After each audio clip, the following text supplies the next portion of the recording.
এতদিন পর কেন নিজেদের বিয়ের খবর প্রকাশ্যে আনলেন তমা মির্জা ও রায়হান রাফি? মূলত ঘটনার সূত্রপাত ঘটেছে মেহজাবিন চৌধুরীর বিয়ের আসরে। মেহজাবিনের বিয়েতে অভিনেত্রী তানজিন তিশাকে অনেকটা সময় ধরে রায়হান রাফির সাথে দেখা গিয়েছিল। এর আগেও রায়হান রাফির সঙ্গে তানজিন তিশার প্রেমের গুঞ্জন শোনা গিয়েছিল ওয়েব ফিল্ম ব্ল্যাক মানির শুটিংয়ের সময়। অভিনেত্রী মেহজাবিনের বিয়েতে তাদের একে অপরের সাথে ঘনিষ্ঠতা যেন একটু বেশি বেড়ে গিয়েছিল। এছাড়াও তানজিন তিশার সাথে রায়হান রাফির সখ্যতাও যেন ইদানিং একটু বেশি বেড়ে গিয়েছে বলে বিভিন্ন সামাজিক মাধ্যমগুলোতে গুঞ্জন উঠেছে। আর এই বিষয়টি নজরে পড়েছে তমা মির্জারও। আর এজন্যই কোনো রিস্ক না নিয়েই সরাসরি দেরি না করে বিয়ের খবরটি প্রকাশ্যে আনলেন।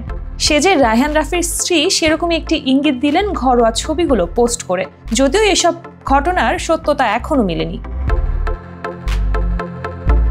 ৩ মার্চ ছিল রায়হান রাফির জন্মদিন। দিনটি একসঙ্গে উদযাপন করেছেন পরিচালক এবং নায়িকা। সঙ্গে ছিলেন রায়হান রাফির মা।